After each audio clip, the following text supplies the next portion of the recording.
Praise the Lord प्रत्येक को मु आशा करी आपण माने भलरे अछंती। प्रिय माँ बापा भाई भौणी पुओ झियो माने जेते जण ए वीडियो को देखुछंती विशेष करी प्रभु आपण माने को आशीर्वाद करंतु, अनुग्रह करंतु। आपण मानकर परिवार को सुख शांति रे आत्मिकता रे वृद्धि करंतु। परमेश्वर को निकट रे एहा मोहर प्रार्थना।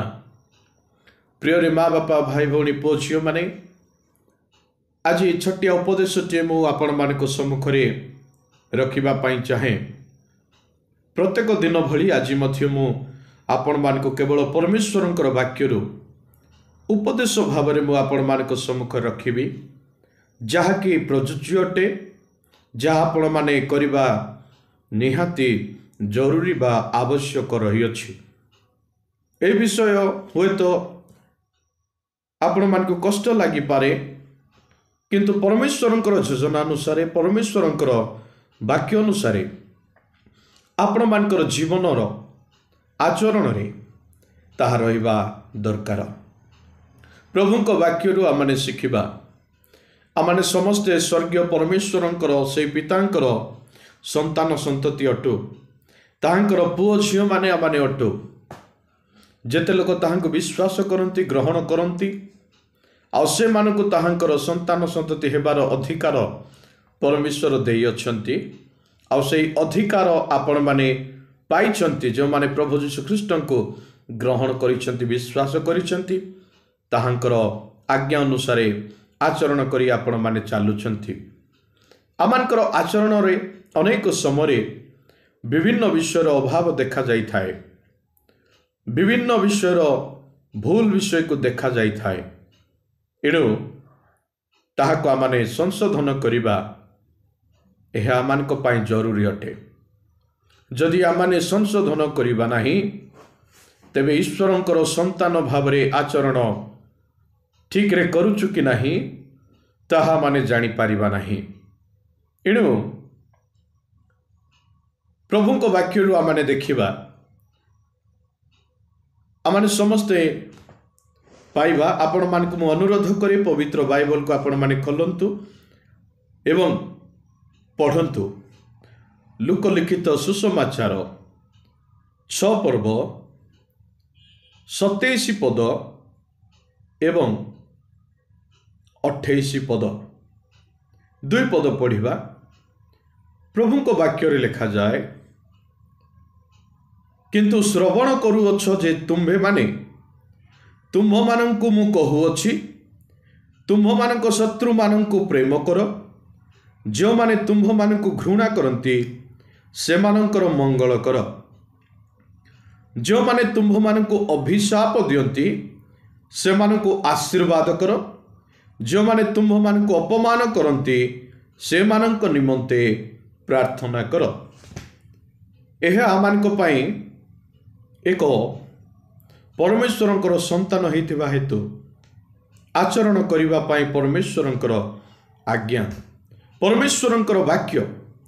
प्रिय माँ बापा भाई भौणी पुओ झियो माने अल्प समय आमने निजको पचारू, प्रभुंक वाक्य रे जहा माने पढ़िलु, श्रवण करूअछ जे तुम्भे माने, हाँ, जो माने प्रभुंक वाक्य को श्रवण करंती सुनंती से मानक परमेश्वर कहउछंती। प्रभु यीशु ख्रीष्ट जेतेबेले पृथ्वी रे थिले, ताहांको सहित जेतेबेले अनेक जनजाति थिले, अनेक मानव जाति थिले, अनेक मनुष्य शुणुथिले से कौन कहउछंती।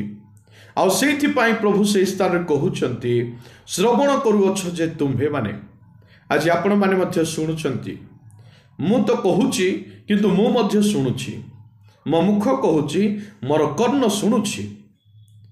आपण माने वीडियो देखुचंती, आपण मानकर चक्षु देखुची, आपण मानकर कर्ण शुणुची। मु प्रभु को धन्यवाद दिए। आपण माने बधिर नुहंती कि अंध नुहंती। प्रभु आपण मान को प्रचुर रूपे आशीर्वाद करंतु। आ मु विश्वास करे ए वाक्य को भलो भाव रे आपण माने बुझिबे। प्रभु को वाक्य जहा कहूची, तुम मानंकु कहूअछि, तुम्भ मानक शत्रु मानक प्रेम कर। प्रभु कहउछंती କାହାକୁ ପ୍ରେମ କରିବା? ଶତ୍ରୁକୁ ପ୍ରେମ କରିବା। ଏଇଟା ତ ବହୁତ ବଡ଼ କଷ୍ଟ। ଚିନ୍ତା କରନ୍ତୁ, ବେଳେବେଳେ ନିଜର ଲୋକମାନଙ୍କୁ ପ୍ରେମ କରିବାଟା ତ ବହୁତ ବଡ଼ କଷ୍ଟ, କଠିନ ଲାଗୁଛି ନା। କିନ୍ତୁ ପ୍ରଭୁଙ୍କ ବାକ୍ୟ କହୁଛି ତୁମମାନଙ୍କର ଶତ୍ରୁମାନଙ୍କୁ ପ୍ରେମ କର।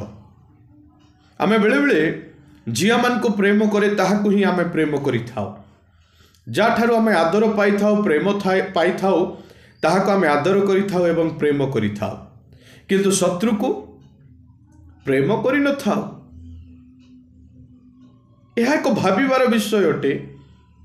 ଶତ୍ରୁକୁ ପ୍ରେମ କରିବା ପରି ଗୋଟେ ହୃଦୟ ମନ ଥିବା ଈଶ୍ୱରଙ୍କର ସନ୍ତାନ ସନ୍ତତି ହେବା ଦରକାର। ଈଶ୍ୱରଙ୍କର ସର୍ବଶକ୍ତିମାନଙ୍କର ସନ୍ତାନ ସନ୍ତତି ହେବାଟା ଛୋଟ କଥା ନୁହେଁ। ହଁ, ଆମେ କହୁଥିବା ମୁଁ ପ୍ରଭୁଙ୍କର ପୁଅ ଝିଅ ପିଲା, ପ୍ରଭୁଙ୍କର ସନ୍ତାନ, ପ୍ରଭୁଙ୍କର ସନ୍ତତି। କିନ୍ତୁ ପ୍ରଭୁ ଯେପରି କ୍ଷମା କଲେ, ଆମମାନଙ୍କ ଜୀବନରେ ସେହି ପ୍ରକାର କ'ଣ ଶତ୍ରୁକୁ କ୍ଷମା କରିବା ବିଷୟ ରହିଛି? ଚିନ୍ତା କରନ୍ତୁ। ଆପଣମାନେ ଜାଣିଛନ୍ତି, ଆପଣମାନେ ଅଭିଜ୍ଞତ ବ୍ୟକ୍ତିମାନେ ଅଟନ୍ତି, ପବିତ୍ର ବାଇବଲକୁ, ଶାସ୍ତ୍ରକୁ ଭଲ ରୂପେ ପଢ଼ିଛନ୍ତି। ଯେତେବେଳେ ପ୍ରଭୁ ଯୀଶୁଖ୍ରୀଷ୍ଟଙ୍କୁ ଧରିବା ପାଇଁ ଯେତେବେଳେ ଲୋକ ଯାଉଛନ୍ତି, ସେତେବେଳେ ପିତର କ'ଣ କରୁଛି?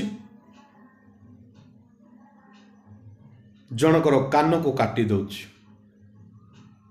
ଯେତେବେଳେ ଜଣକର କାନକୁ କାଟି ଦେଉଛି, ସେହି ସମୟରେ ପ୍ରଭୁ ଯୀଶୁଖ୍ରୀଷ୍ଟ କାନକୁ କାଢ଼ି ଲଗେଇ ଦେଉଛନ୍ତି। ପିତରକୁ କହୁଛନ୍ତି ସେହି ପ୍ରକାର କରିବା ପାଇଁ ମନା କରୁଛନ୍ତି।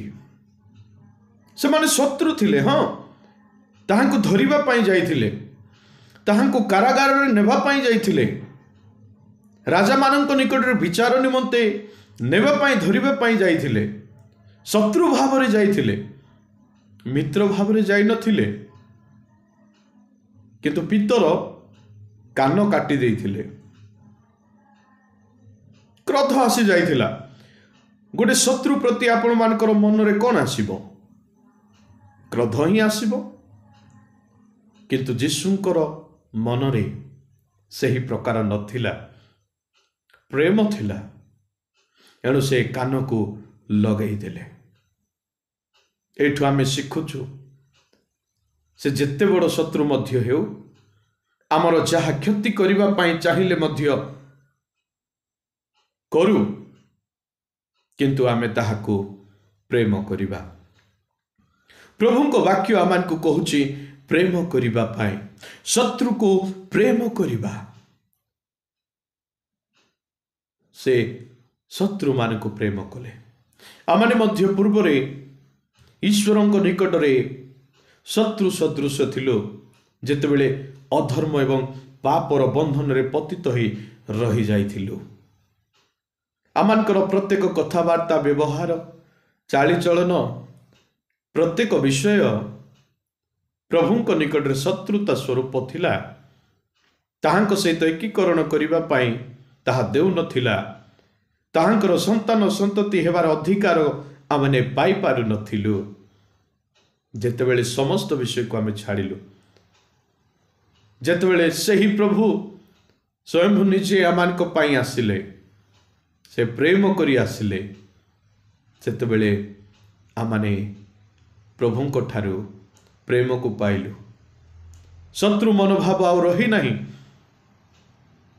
ଏକ ମା ବାପାର ପୁଅ ଝିଅର ଯେଉଁ ସମ୍ପର୍କ ଥାଏ, ସେହି ସମ୍ପର୍କ ରହିଛି ପରମେଶ୍ୱରଙ୍କ ସହିତ ଆପଣମାନଙ୍କର ଏବଂ ମୋର। ଏବଂ ଯେତେ ଲୋକ ପରମେଶ୍ୱରଙ୍କୁ ଗ୍ରହଣ କରିଛନ୍ତି, ବିଶ୍ୱାସ କରିଛନ୍ତି, ପ୍ରତ୍ୟେକଙ୍କର। ଏହା ଛୋଟିଆ କଥା ନୁହେଁ, ଏହା ଏକ ମହତ୍ ବିଷୟ ଅଟେ। ଏଣୁ ଶତ୍ରୁମାନଙ୍କୁ ପ୍ରେମ କରନ୍ତୁ।